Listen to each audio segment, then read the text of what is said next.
వైశాఖ పురాణం 8వ అధ్యాయము పిశాచ మోక్షము. పూర్వము రేవానది తీరమున మా తండ్రిగారు మృతినంది పిశాచ రూపమునందెను. ఆకలి దప్పికల వలన బాధపడుచు తన మాంసమునే తినుచు శుష్కించిన శరీరముతో నీడలేని బూరుగ చెట్టు వద్ద నివసించుచుండెను. పూర్వము చేసిన పాపముల వలన ఆకలి దప్పికల చేత బాధపడుచున్న వాని కన్యమున సన్నని రంధ్రమేర్పడినది. అది గాయమై మిక్కిలి బాధించుచుండెను. దగ్గరనున్న చెరువులోని చల్లని నీరు కూడా త్రాగగనే కాలకుట విషము వలె బాధించుచుండెను. నేను గంగాయాత్ర చేయవలయునను కోరికతో ప్రయాణము చేయుచు దైవికముగా నా ప్రదేశమునకు వచ్చిదిని.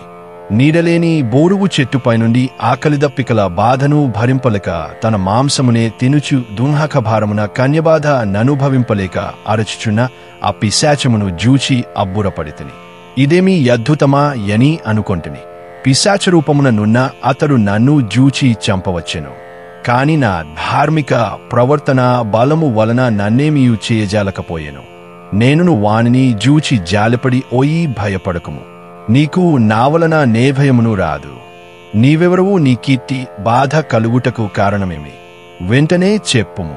నేనీ కష్టముండి విడిపింతునని పలికితిని. నేనతని పుత్రుడనని ఎతడు గుర్తింపలేదు. నేనును నా తండ్రి అని గుర్తింపలేకపోతిని. అప్పుడా పిశాచ రూపముననున్న ఎతడిట్లు పలికెను. నేను భోవరమును పట్టణమున వసించు మైత్రుడను వాడను, సంకృతి గోత్రము వాడను, అన్ని విద్యలను నేర్చినవాడను, అన్ని తీర్థములందు స్నానము చేసినవాడను, సర్వదేవతలను సేవించినవాడను. కాని నేను వైశాఖమాసమున కూడా అన్నదానమెవరికిని చేయలేదు. లోభము కలిగియుంటిని అకాలమున వచ్చిన వారికిని దీక్షమునైనా ఇయ్యలేదు. కావున నాకీ పిశాచ రూపము వచ్చినది. ఇదియే నా ఈ దురవస్థకు కారణము. శృతదేవుడను పుత్రుడు నాకు కలడు. అతడు ప్రసిద్ధి కలవాడు.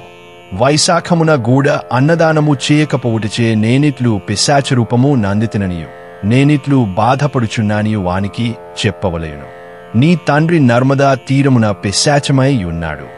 సద్గతిని పొందలేదు. బూరుగు చెట్టుపై నున్నాడు. తన మాంసమును తానే తినుచు బాధపడుచున్నాడని చెప్పుము.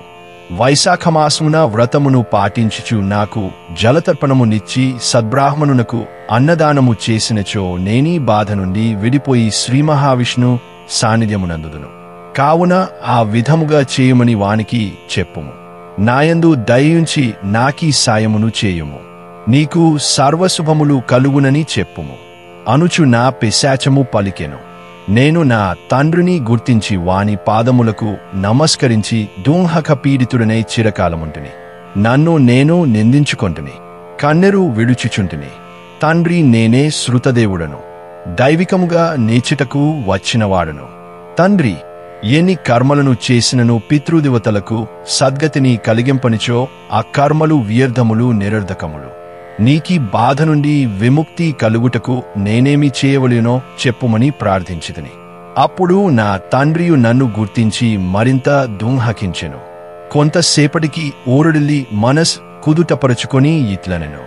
నాయనా, నీవు తలచిన యాత్రలను పూర్తి చేసుకుని ఇంటికి పొమ్ము. సూర్యుడు మేషరాశి ఎందుండగా వైశాఖ పూజను చేసి అన్నమును శ్రీ మహావిష్ణువునకు నివేదించి ఉత్తమ బ్రాహ్మణునకు దానమిమ్ము. అందువలన నాకే కాదు మనవంశము వారందరికిని ముక్తి కలుగును. కావున అట్లు చేయుమని చెప్పెను. నేనును నా తండ్రి యజననుసరించి యాత్రలను చేసి నా ఇంటికి తిరిగి వచ్చితిని.